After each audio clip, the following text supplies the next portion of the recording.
प्यारे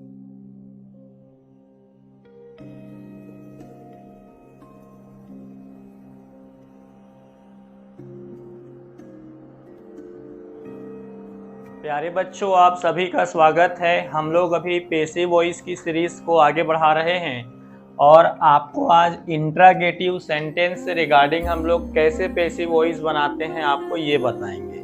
तो सबसे पहले इंट्रागेटिव सेंटेंस की पहचान ये है कि सेंटेंस स्टार्ट होता है हमारा हेल्पिंग वर्ब से। ये जो हेल्पिंग वर्ब है वो हमारे टेंस के अकॉर्डिंग काम करते हैं। अब आपको पैसिव वॉइस को पढ़ने से पहले आपको टेंस पढ़ना पड़ेगा। आप जाइए, हमारे चैनल में बढ़िया प्लेलिस्ट बना हुआ है, उसमें 12 वीडियो डले हैं, उसको आप पूरा देख सकते हैं। और लास्ट में क्या लगता है, क्वेश्चन मार्क। अब जैसे ही आप यहाँ पर डू या डज देखते हैं तो आपके दिमाग में प्रेजेंट इंडेफिनिट टेंस का ख्याल आता है। और प्रेजेंट इंडेफिनिट टेंस मतलब आपको पता है कि हेल्पिंग वर्ब क्या लगने वाला है, इज, एम और आर। जब हम लोग प्रेजेंट इंडेफिनिट टेंस का पैसिव वॉइस बनाए थे तो हमारे पास में कितनी हेल्पिंग वर्ब काम की थी, 3 हेल्पिंग वर्ब काम की थी। ठीक, अब मैं आपको इसका पहले फॉर्मेट बना देता हूं। तो सबसे पहले आ जाएगा हमारा हेल्पिंग वर्ब। हेल्पिंग वर्ब के बाद में आ जाएगा ऑब्जेक्ट, इसके बाद में आ जाएगा वर्ब का थर्ड फॉर्म, इसके बाद में आ जाएगा आपका अदर वर्ड्स अगर सेंटेंस में है तो, लास्ट में आपका बाय, और फिर क्या हो जाएगा सब्जेक्ट और क्वेश्चन मार्क। ये आपका पैसिव वॉइस का फॉर्मेट तैयार हुआ। अब प्यारे बच्चों, सबसे बड़ी बात यह है कि क्या आपको पता है कि प्रेजेंट इंडेफिनिट टेंस में हेल्पिंग वर्ब में क्या लगता है, बताइए, इज, एम और आर। तो अब हम लोग डील करने वाले हैं हेल्पिंग वर्ब। तो हेल्पिंग वर्ब हम किसके अकॉर्डिंग यूज करेंगे, बताओ, ऑब्जेक्ट के अकॉर्डिंग। अब हमारा ऑब्जेक्ट क्या है, टी है।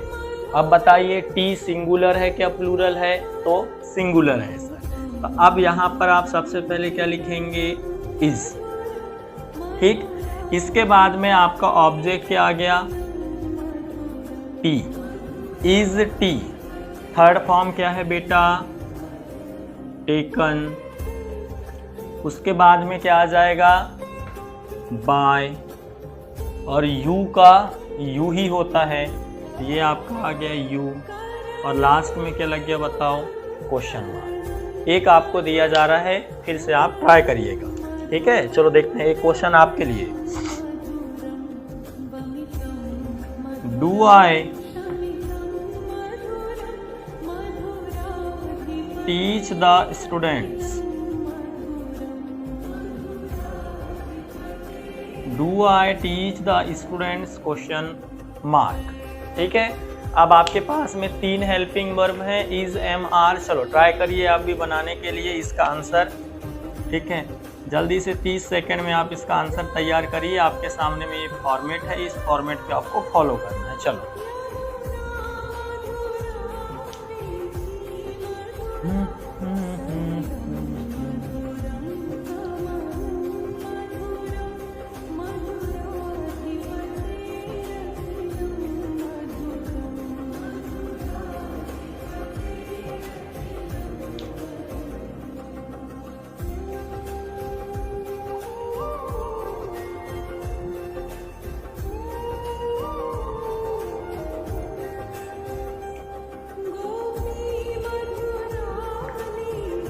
मुझसे जो नजरें चुराने लगी वो, लगता है कोई और गली जाने लगी वो। ठीक है, देखिए अब आपके सामने में डील कर रहे हैं हम लोग। सबसे पहले हम हेल्पिंग वर्ब लगाएंगे। हेल्पिंग वर्ब ऑब्जेक्ट के हिसाब से आता है। हमारा ऑब्जेक्ट में क्या लिखा है बताओ, स्टूडेंट्स। स्टूडेंट्स सिंगुलर है क्या प्लूरल है, तो प्लूरल है। तो प्लूरल है तो आप यहाँ पर क्या लिख देंगे प्यारे बच्चों, आर। उसके बाद में क्या आ जाएगा, ऑब्जेक्ट। तो हमारा ऑब्जेक्ट क्या है बताओ, द स्टूडेंट्स। उसके बाद में वर्ब का थर्ड फॉर्म, तो टीच का थर्ड फॉर्म क्या होता है, टॉट।